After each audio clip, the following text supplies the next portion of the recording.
അള്ളാഹുവിന്റെ റസൂൽ പഠിപ്പിച്ചില്ലേ, നാളെ പരലോകത്ത് സലാസത്തുൻ 3 വിഭാഗം ആളുകൾ ലാ യുകല്ലിമുഹുമുല്ലാഹു യൗമൽ ഖിയാമ, അന്ത്യനാളിൽ അവരോട് അള്ളാഹു സംസാരിക്കുകയില്ല. വലാ യൻദുറു ഇലൈഹിം, അവരിലേക്ക് ഒരു റഹ്മത്തിന്റെ കാരുണ്യത്തിന്റെ ഒരു കടാക്ഷം പോലും ഒരു നോട്ടം പോലും ഉണ്ടാവുകയില്ല.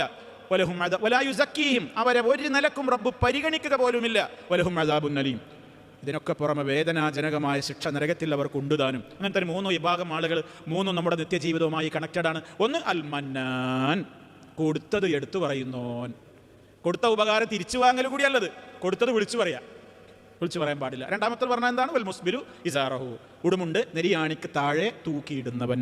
മൂന്നാമത്തെ പറഞ്ഞത് എന്താണ്? തൻ്റെ ചിരക്കുകൾ കള്ളസത്യം ചെയ്ത് നുണ പറഞ്ഞ് കസ്റ്റമറെ കൊണ്ട് വാങ്ങിപ്പിക്കുന്ന കച്ചവടക്കാരൻ. ഈ 3 വിഭാഗത്തെയും ഒരേ ചരടിൽ കോർത്തിണക്കിക്കൊണ്ട് വെച്ച് കെട്ടിക്കൊണ്ടാണ് നബി സല്ലല്ലാഹു അലൈഹി വസല്ലം അതിൻ്റെ ഗൗരവം പറഞ്ഞത്.